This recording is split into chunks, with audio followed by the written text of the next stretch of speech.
A very warm welcome to you all who are tuning in to the Aged Care Nursing Journey podcast. From our experience to your success, I'm Anh Do, known simply as Anh, a Vietnamese Australian, experienced registered nurse and senior leader in the Australian aged care sector. It's my honest privilege to be the founder and host of this podcast series, and I'm so glad to have opportunities to walk with you in your career growth journey. Today we're exploring thoroughly into one of the most important roles in the entire aged care sector, the personal care assistant or carer. We're going to unpack the position, the duties, and all the responsibilities that come with it. So, here's our roadmap for this episode. First, we'll set the scene with the Australian aged care context. Then, we'll really get into what the modern PCA role looks like today. After that, we'll cover the core duties and responsibilities, what you need to get started. And finally, we'll talk about where this role can take you. It's an incredible journey of growth. Alright, let's start with the big picture. As unpacked in the previous episodes, the aged care sector here in Australia is quite complex and very highly regulated. We'll touch on the essentials today, but if you're new to the system and really want to get your head around the structure and how it all works, definitely check out the earlier podcast episodes that go into a lot more detail. Now, one thing you have to understand is that a personal care assistant or PCA never ever works alone. They are an absolutely vital part of a bigger team.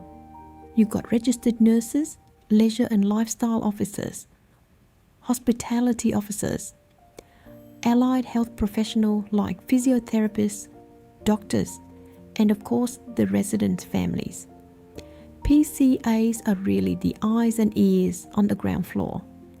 The information they pick up on is what guides the nursing assessments and clinical decisions for the entire team. And that really brings us to how much the PCA role has changed. You know, with the new Aged Care Act of 2024 and the strengthened quality standards, being a PCA isn't just about ticking off a list of tasks anymore. Not at all. It's evolved into this really critical role that's all about managing risk, clinical observation, and championing human rights. You can think of the modern PCA role as being built on 4 key pillars. You've got direct personal care, of course, but then you have clinical observation and escalation, psychosocial and emotional support, and this is the big one, compliance and risk management. What's so great about this model is it shifts the focus from what you're doing to why you're doing it. Every single action has a purpose connected to resident safety. And a core principle that really drives this new way of thinking is what we call dignity of risk. So what does that actually mean? It's a fundamental right. It means residents get to make their own choices, even if those choices come with a little bit of risk. PCAs are on the front line, making sure this right is upheld.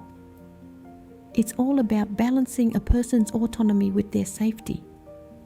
For example, consider a resident who has a swallowing difficulty but craves his traditional crunchy samosas prepared by the chef on site on the cultural day.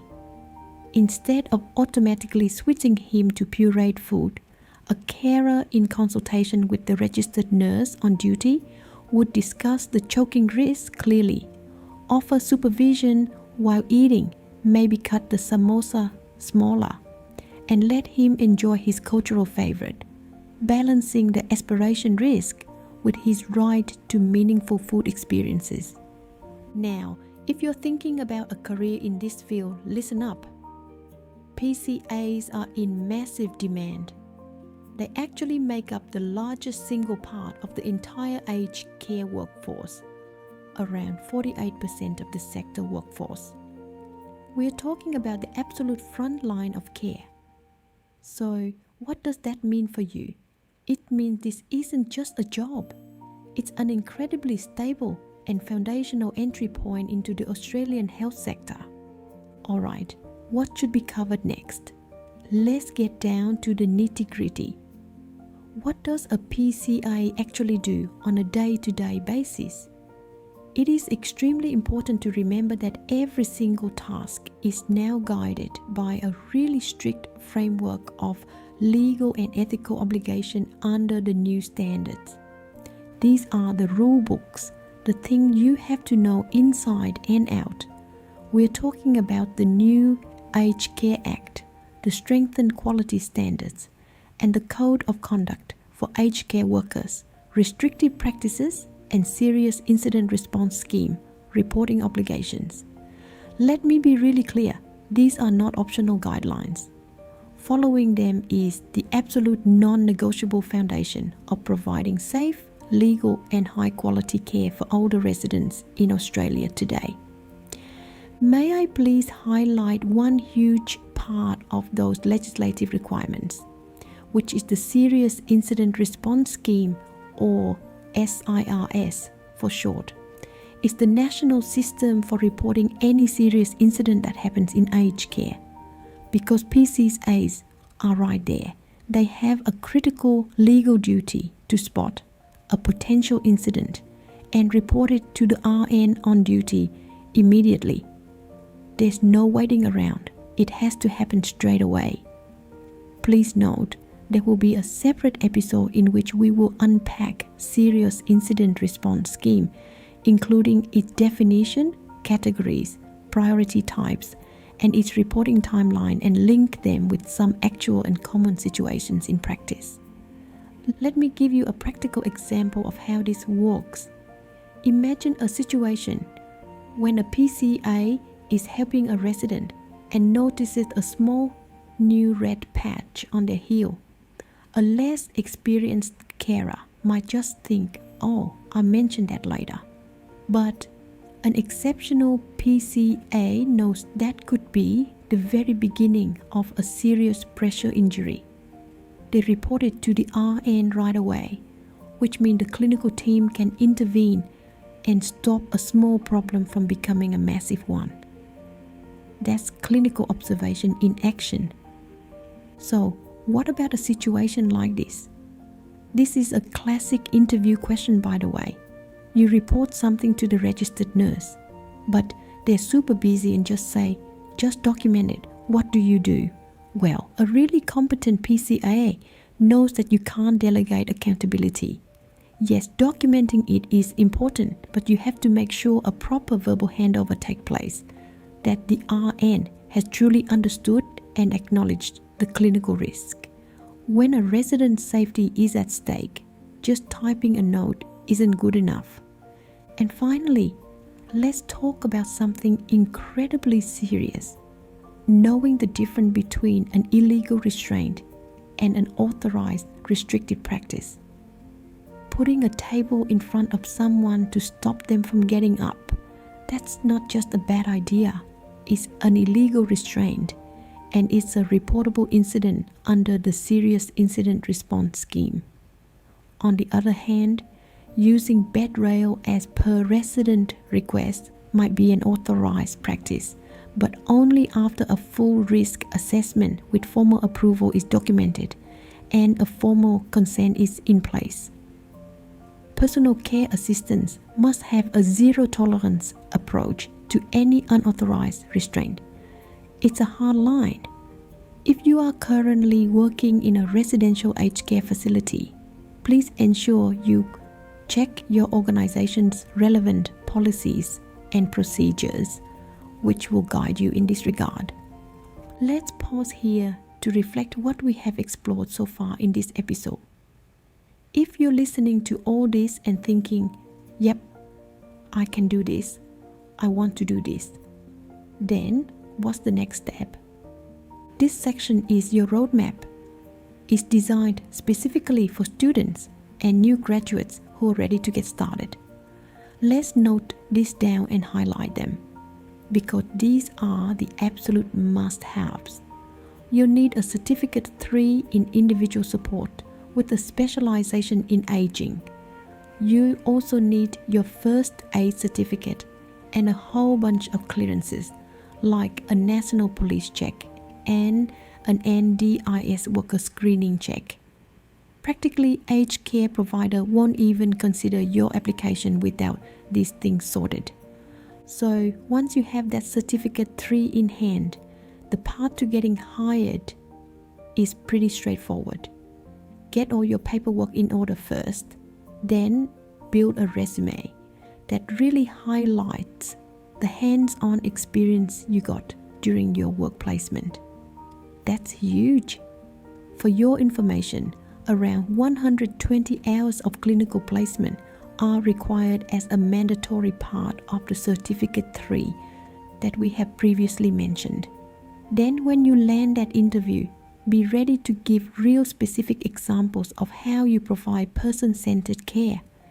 If you don't have a Certificate 3, you are still possibly considered for the carer role if you are doing your Diploma of Nursing or Bachelor of Nursing, which I will further explain in another episode when we talk about job opportunities and interview tips. Before we move on to the next part, this is probably the most important message that I want you to take away from today's episode. Please don't see the personal care assistant role as just a job. See it as the first strategic step in a long and really rewarding career path. It's the foundation. It's where you build a solid practical knowledge that will make you a future leader. I was already working in intensive care environments, ICU pre-ops and post-ops in Vietnam.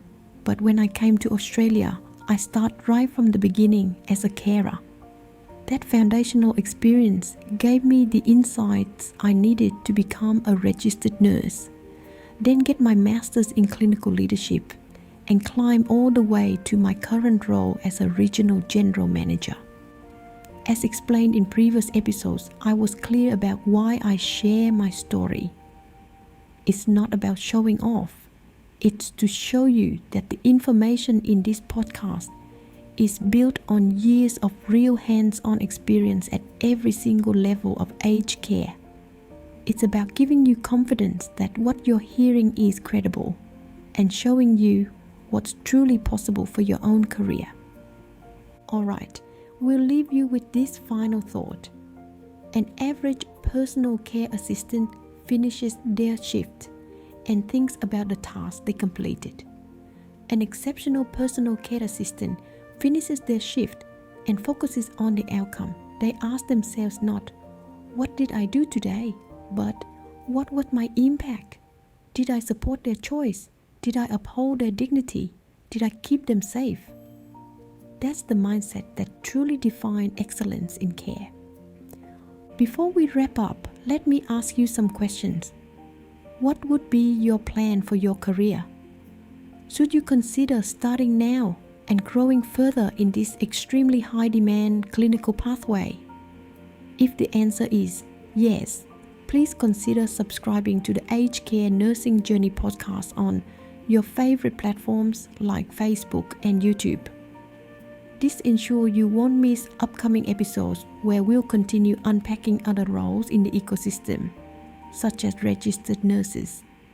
If you have any questions or you're unsure about where to start, please don't hesitate to contact our team for personalized consultation and support. Email agedcarenursingjourney.podcast@gmail.com. Thank you for joining and supporting the Aged Care Nursing Journey podcast. I am Anh Do, the founder and host of this podcast series. I look forward to welcoming you back in the next episodes. Take care and goodbye for now.